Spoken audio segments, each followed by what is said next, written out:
Professor साहब, आज आपने बहुत अच्छा बताया कि हाउस रिप्लेसमेंट भी होती है। शायद ही बहुत सारे जोशी जो हैं वो नहीं देखते हाउस रिप्लेसमेंट के बारे में, एचआर जिसे हम बोलते हैं। तो प्रोफेसर साहब, अभी आपने गुरु और शुक्र की बात की, तो उस बात को थोड़ा सा कंप्लीट कीजिए, क्योंकि ये ज्ञान जो है मेरे ऊपर से निकल गया, क्योंकि आपने बहुत अच्छी बात कहने वाले थे, रुक गए आप। शिफाली जी, मैं आपको जब समझाता हूँ एचआर का मतलब क्या होता है, हाउस रिप्लेसमेंट का मतलब क्या होता है। वैसे तो आपको पता है, लेकिन आप लोगों के लिए पूछ रहे हो क्योंकि मैंने आपको बता रखा है। बहुत अच्छी बात है, ये बातें मुझको शिफाली जी की बहुत अच्छी लगती है कि आपके लिए वो बार बार सवाल पूछते हैं, हालांकि इनको पता है हाउस रिप्लेसमेंट का, मैंने बताया था। बहुत ध्यान से सुनिए। मान लीजिए तुला राशि में गुरुदेव बैठे हुए हैं और धनु राशि में शुक्रदेव बैठे हुए हैं। शुक्रदेव गुरु की राशि में बैठे हैं, तुला राशि में गुरुदेव बैठे हैं, हाउस रिप्लेसमेंट करके बैठे हुए हैं। तो वो उसके घर में है, वो उसके घर में है। ये योग बहुत अच्छा होता है, बुरा नहीं होता। कैसे अच्छा होता है पहले मैं समझा दूं। जैसे कि मान लीजिए मैं शेफाली जी के घर में चला गया, तो शेफाली जी मेरे घर में आ गए। मान लीजिए शेफाली जी और मैं एंटी पार्टी है, पहले तो ये समझिए, हम दोनों को अलग अलग समझिए कि ये अलग एंटी पार्टी, ये किसी और पार्टी के, मैं किसी और पार्टी का हूँ, ठीक है जी। और मैं इनके घर में चला गया और ये मेरे घर में आ गए। तो पहले तो मैं देखूंगा शेफाली जी मेरे घर में बैठे, यार मैं इसको घर को ना अच्छे ढंग से रखूं, क्योंकि वो मेरा घर तोड़ देंगे अगर मैं इसको साफ़ सुथरा नहीं रखूंगा। तो मैं उसको साफ़ सुथरा रखूंगा, क्योंकि गुरु की प्रकृति है अच्छा करना। बहुत ध्यान सुनिए। तो गुरु क्या करेगा, तुला राशि में बैठ के तुला राशि को ठीक करेगा, उसको अच्छा करेगा, बुरा नहीं होने देगा। तो उसको जब साफ सफाई अच्छे ढंग से करेगा, कहीं पे कोई गंद वंग बचा हुआ है, कहीं पे उल्ली आई तो उसको कलर वगैरह करा के उसको नया करेगा। तो शेफाली जी जब कभी अपना घर देखने आएंगी तो देखने कब आएंगी, जब गोचर के ग्रह उधर से गुजरेंगे तो शेफाली जी आएंगे घर देखने के लिए। क्योंकि तुला राशि में तो आपको पता है 1.5 साल में शुक्र ने तो गोचर करना ही करना है। तो साल सवा साल में जब गोचर करेगा, शेफाली जी अपना घर देखेंगी, इतना सुंदर घर बना रखा है, तो मैं भी तो इनका घर सुंदर रखूं। फिर शेफाली जी गोचर करते हुए फिर धनु राशि में जाएंगी, तो क्या होगा, उस घर को और भी अच्छा, वो भी कले वगैरह कराएंगी और भी साफ सुथरा करेंगी, वो उसका घर भी अच्छा रखेंगी। हाउस रिप्लेसमेंट का मतलब ये होता है, कोई भी राशि अगर दूसरे घर में बैठती है वो उसको खराब नहीं करेगी।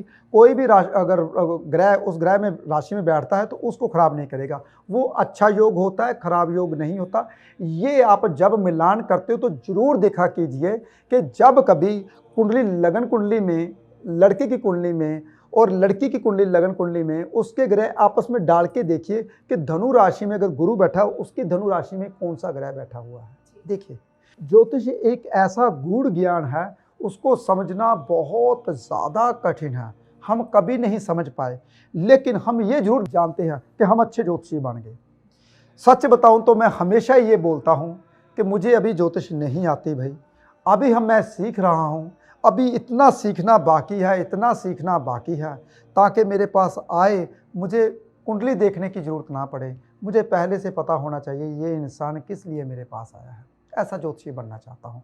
तो कुंडली देख के तो इंसान बता ही देता है, भाई आपका ये 7वां घर पीड़ित है तो आप शादी के लिए आए हो, आपका 12वां घर पीड़ित है तो आप बीमार हो रहे हो, आपके खर्चे बहुत बढ़ रहे हैं, आप फॉरेन जाना चाहते हो। 6वां घर पीड़ित है तो आपकी सेहत खराब रहती है, और अगर आपका 4था घर पीड़ित है तो घर नहीं बन पा रहा। 11वां घर पीड़ित है, जब उस वक्त का गोचरी कुंडली लगा के देखिए ना, मैं आपको ज्योतिष के बारे में थोड़ा सा समझा रहा हूँ कि आप जब आपके पास लगन कुंडली आई तो उसकी साथ में गोचर कुंडली, में 3-4 कुंडलियाँ इकट्ठी बनाता हूँ, जितनी जो मेरी स्लिप होती है वहाँ पे 3-4 कुंडलियाँ बनती है।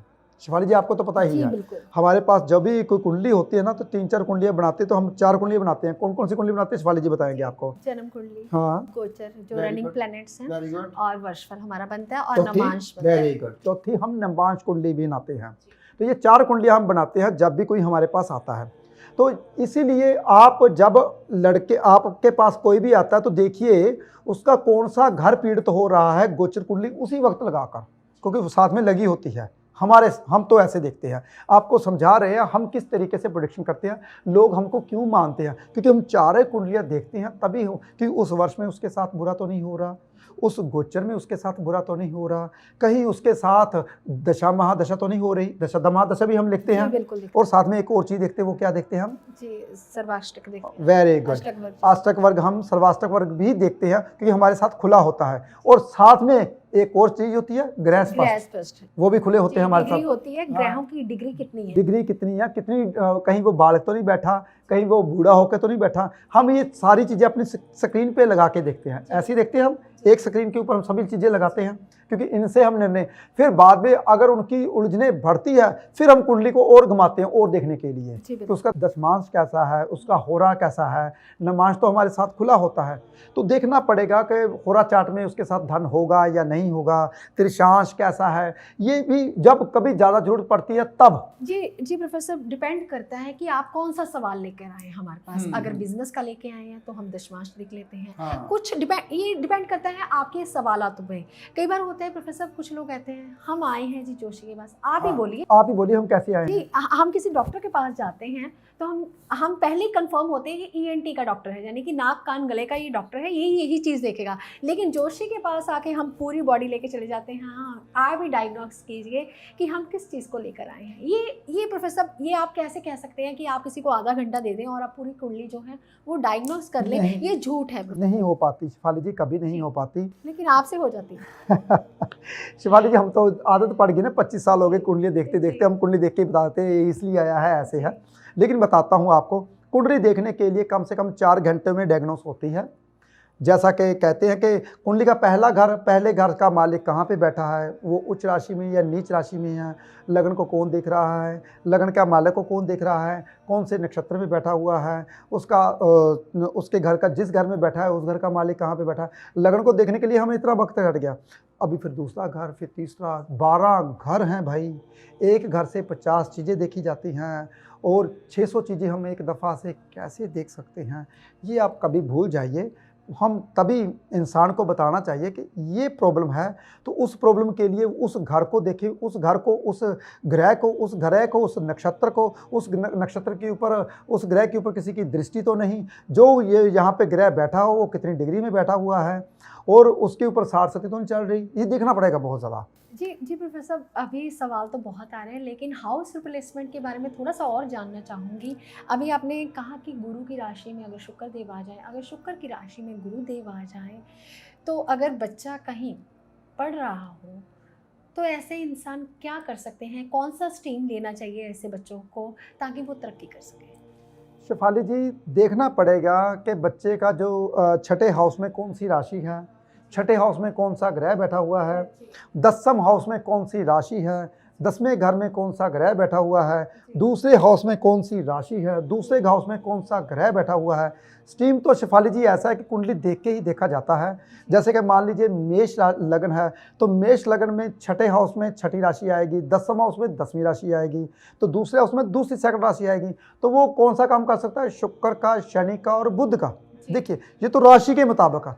अगर उसमें कोई ग्रह आता है तो वो ग्रह को ज़्यादा हम रेफ़र करेंगे, तो अगर ग्रह नहीं आता फिर हम ज़्यादा रेफ़र करेंगे 10वें हाउस को, फिर हम रेफ़र करेंगे छठे हाउस को, क्योंकि 10वें का छठा हाउस कौन बनता है? उसका भाग्य, तो छठे हाउस को रेफ़र करेंगे। ये कुंडली के मुताबिक हम स्ट्रीम बताएंगे कि इस कुंडली के मुताबिक कौन सा ग्रह बनता है, कौन सी राशि आती है, उसके मुताबिक हमने कौन सा उसको कर्म के बारे में बताना। जैसे कि मान लीजिए मंगल की राशि मेष आती है, तो हम कहते हैं आप डॉक्टर बन जाइए, आप सर्जिकल डॉक्टर बन जाइए।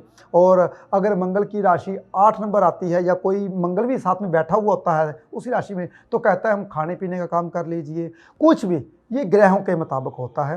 तो हाउस प्लेसमेंट की बात की शिफाली जी ने, तो जैसे कि शनि की राशि में सूर्य आ जाए, सूर्य की राशि में शनिदेव आ जाए, ये सबसे खतरनाक ग्रह हैं दोनों की राशि में। सूर्य की राशि में शनिदेव अच्छे नहीं होते, शनि की राशि में सूर्यदेव अच्छे नहीं होते। जैसे हम मकर संक्रांति की बोलते हैं, मकर राशि में जब कभी सूर्यदेव आते हैं तो हम गंगा स्नान करने के लिए जाते हैं। हालांकि सूर्यदेव कभी भी आपके पुत्र के घर में खराब नहीं होते, कभी भी नहीं होते, फिर भी हम गंगा स्नान करने जाते हैं मकर संक्रांति को। वो क्यों जाते हैं? क्योंकि भाई शनि की राशि में सूर्यदेव आए ताकि हमारा अच्छा हो, हमारे साथ कभी भी बुरा ना हो तो हम गंगा स्नान करने जाते हैं। तो ऐसे ही है, जब कभी शनि और सूर्य की हाउस प्लेसमेंट भी होती है वो भी ठीक होती है, वो भी कभी खराब नहीं होती। हाउस प्लेसमेंट कभी भी खराब नहीं होती, अच्छी ही होती है। लेकिन अगर उसके साथ राहु केतु ना बैठे हों, उसके पास राहु केतु की दृष्टि ना हो, राहु केतु कहीं दुश्मन ना हो उस कुंडली के, ये भी तो देखना पड़ेगा। हाँ, मिथुन लगन में राहु दुश्मन नहीं होते, कन्या लगन में राहु दुश्मन नहीं होते, तुला लगन में राहु दुश्मन नहीं होते, ये देखना पड़ेगा ना। वृष लगन में राहु दुश्मन नहीं होते, इन लगनों में राहु दुश्मन नहीं होते। तो केतु धनु लगन में केतु दुश्मन नहीं होते, मीन लगन में केतुदेव दुश्मन नहीं होते। तो देखना पड़ेगा ना आपका कौन सा लगन है, केतुदेव दुश्मन तो नहीं। कई दफ़ा तो ये होता है कि इंसान की कुंडली, मान लीजिए कन्या लगन है आप उनका, तो कन्या लगन में राहुदेव बहुत अच्छी प्लेसमेंट में बैठा और अरे तेरा तो राहु बहुत ज़्यादा खराब है और राहु उनका बहुत बढ़िया है। कई दफ़ा तो ऐसे होता है राहु पंचम घर में बैठ के भी इंसान को करोड़पति बना देता है। वो क्यों बना देता है करोड़पति? पंचम हाउस होता है हमारे दिमाग का, हमारे इच्छाओं, और कहते हैं ना इच्छाओं की पूर्ति का घर हमारा 11वां तो सप्तम हाउस का बनता है। तो जो भी हम चाहते हैं, चाहना हमारी अंदर से चाह होती है, वो पंचम घर ही होता है। जैसे हम कहते हैं यार मेरे को प्यार मिल जाए, हमको ये चीज़ मिल जाए, मेरे को मेरा बेटा मिल जाए, तो पंचम हाउस से ही आता है। और यार मेरी लॉटरी खुल जाए, तो अग्रेसिवनेस, ये पंचम हाउस से ही होता है सब कुछ। तो पंचम हाउस में राहु देव बैठ के ये सब कुछ दे देते हैं। कई दफ़ा तो इंसान ज्योतिषी बन जाता है, ज्योतिष का घर पंचम होता है, तो राहु वहाँ पे बैठ के ज्योतिषी भी बना देता है इंसान को। तो बहुत सी बातें हैं शेफाली जी ज्योतिष के बारे में जानना। लोग कहते हैं कि यार ज्योतिष एक बहुत, मैं तो 2 किताबें पढ़ते हैं ज्योतिषी बन जाते हैं।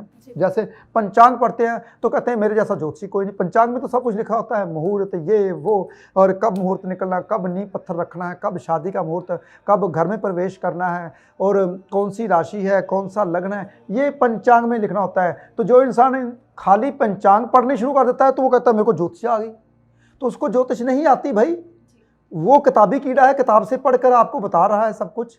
ज्योतिष एक ऐसा ज्ञान है जो कि आपके मस्तक से, आपके फेस से, आपकी बॉडी लैंग्वेज से, आपके पहनने से, आपके उठने से, आपके घर में रहने से, आपके घर कब निकलते हो उससे, सोते कब हो तहाँ तक, नींद कब आती है तब तक ज्योतिष का साथ रहता है। ये नहीं कि एक आपने पंचांग पढ़ ली तो मेरे को ज्योतिष आ गई। ज्योतिष बहुत गहरा ज्ञान है। जैसे कि मैंने अभी भी बताया साढ़सती के बारे में शेफाली जी, कि साढ़सती इंसान को जब लगती तो बहुत बुरा होता है। तो अरे भाई, अगर मकर राशि के ऊपर साढ़सती आई तो कहाँ का बुरा हो गया, कहाँ से बुरा हो जाएगा? देखो शनिदेव मकर राशि में आया है तो मकर राशि उसकी पहले से, तो कुंभ राशि में आया, उसकी मूल त्रिकोण राशि में आएगा, उसको बेनिफिट करेगा ना जी। देखिए, तो शेफाली जी ये जो कहते हैं ना ज्योतिष को जानना बहुत ज़्यादा कठिन है। सबसे ज़्यादा कठिन क्या होता है कुंडली में, ये मैं आज पहली दफ़ा बताने वाला हूँ। सुनिए जी। साढ़सती करते हो ना, सूर्य की साढ़सती सबसे ज़्यादा कठिन होती है। जब कभी सूर्य जहाँ पे बैठा हो वहाँ पे 12वें घर में आपके शनि आ जाए, बस जहाँ पे सूर्य बैठा हो शनिदेव उसी घर में आ जाए 2.5 साल, तो सबसे खतरनाक होती है सूर्य की साढ़सती, जो कि पूरी दुनिया में कोई भी ज्योतिषी देखता ही नहीं। तो ये बहुत सारी ज्ञान है की बातें हैं शेफाली जी। ज्योतिष को जानना बहुत ज़्यादा कठिन है।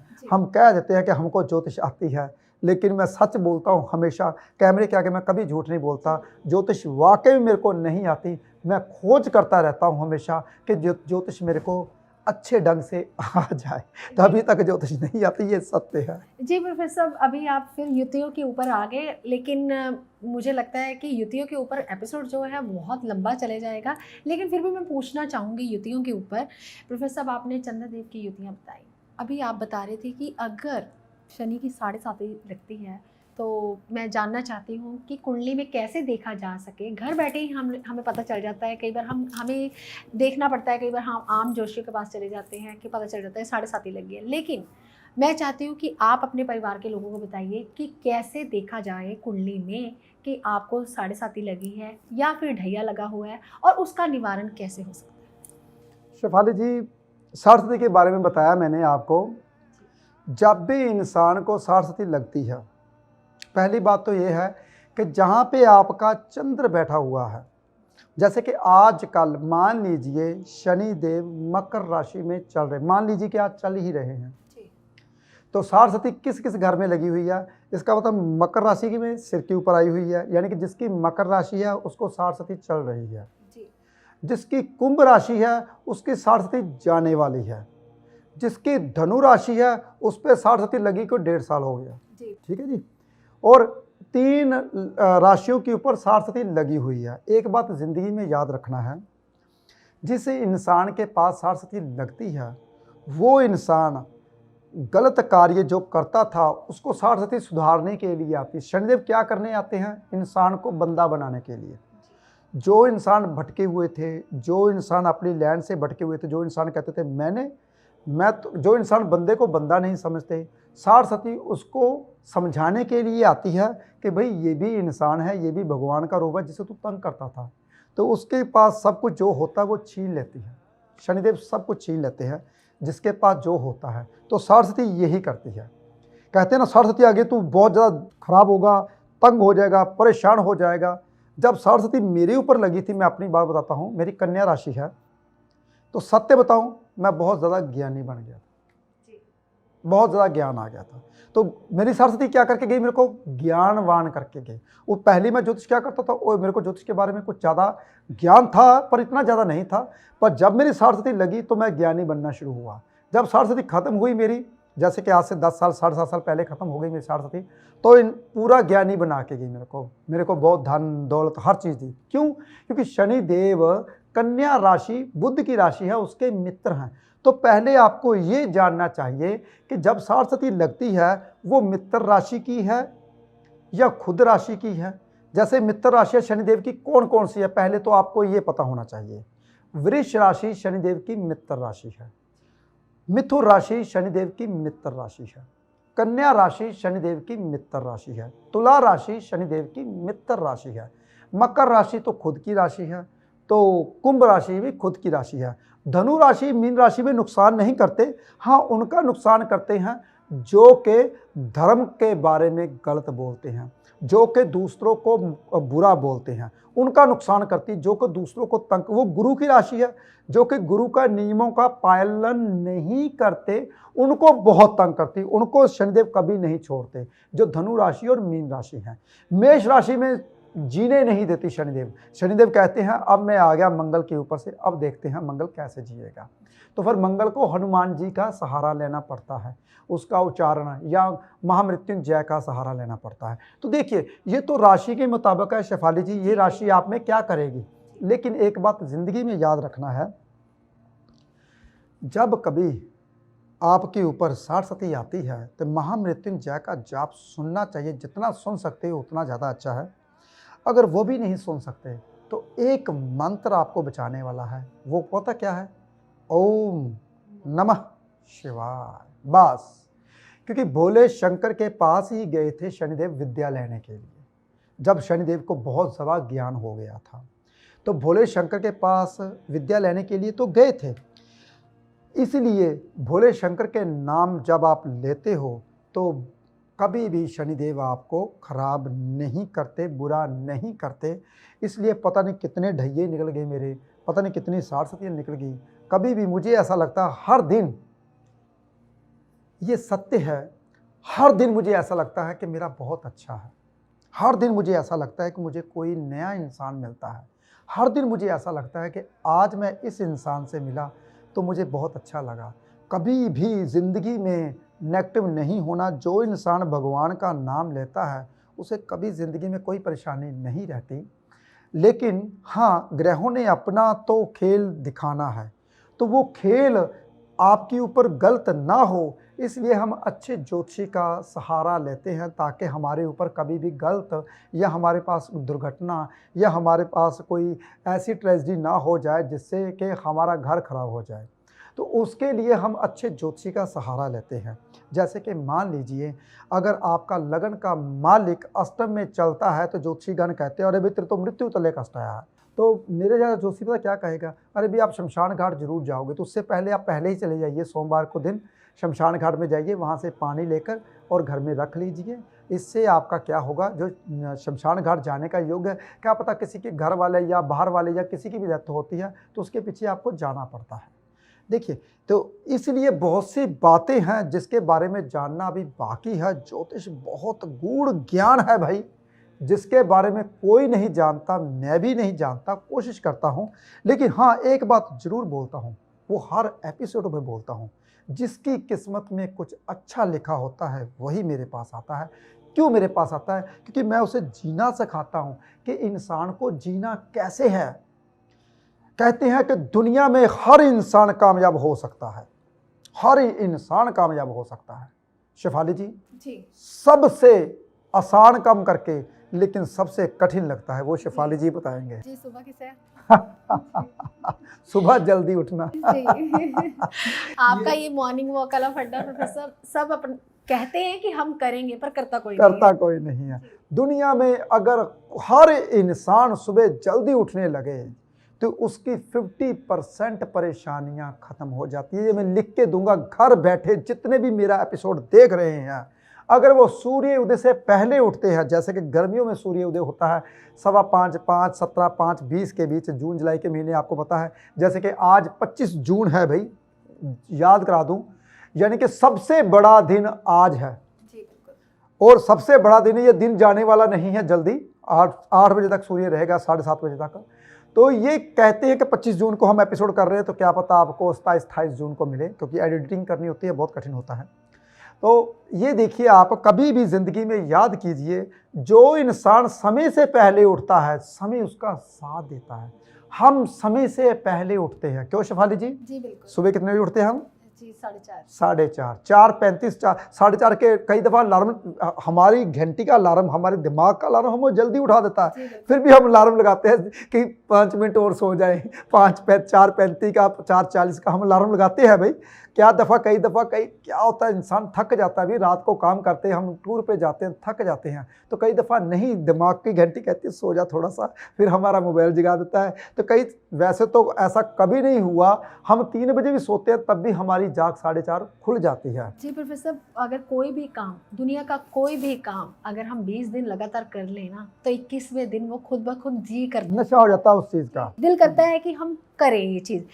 जो प्रोफेसर हम लोग चाय भी पीते हैं ना, वो भी ऐसे नहीं लगी हमें, क्योंकि मुझे भी थोड़ी सी हैबिट है चाय पीने की, वो भी मैंने 20 दिन लगातार पी, तभी 21वें दिन वो लगी।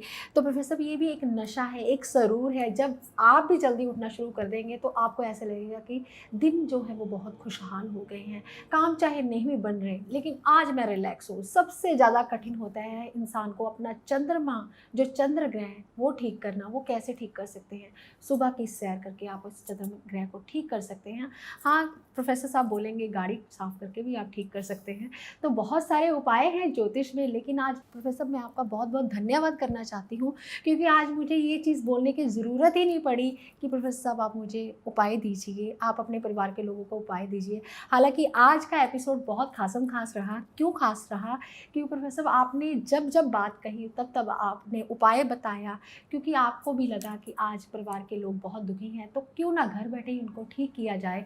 तो आपने इस एपिसोड को ज़्यादा से ज़्यादा लोगों तक शेयर करना है, क्योंकि बात आती है शनि देव के ऊपर, क्योंकि न्यायाधीश हैं, जस्टिस हैं। तो आप घर बैठे ही जान सकते हैं। कैसे जान सकते हैं? ये एपिसोड देखकर कि कैसे शनि देव जो है 7.5 लगती है शनि देव की, कैसे ढैया लगता है, उस चीज़ का निवारण कैसे हो सकता है, ये ज़्यादा से ज़्यादा लोगों तक शेयर कीजिए, ताकि घर बैठे हुए इंसान का हर कोई हल, हर समस्या का समाधान हो सके। और कमेंट में आप ओम नमः शिवाय, आपने प्रोफेसर साहब के मुख से सुना ही है कि ओम नमः शिवाय प्रोफेसर गुरुदेव बड़ा साहब क्यों बुलाते हैं। आज उसका रीज़न भी पता चल गया। अगर आपके ऊपर मृत्यु तुल्य कष्ट आता है, अगर आप सिर्फ ओम नमः शिवाय का जाप ही करते हैं, तो आपका वो कष्ट भी है वो निवारण हो जाता है घर बैठे हुए ही। इसलिए ज़्यादा से ज़्यादा लोगों तक शेयर कीजिए। आप अपना ध्यान रखें, खुश रहें। जल्द ही आपसे मिलेंगे अगले एपिसोड में। तो फिलहाल आज के लिए इतना ही। नमस्कार।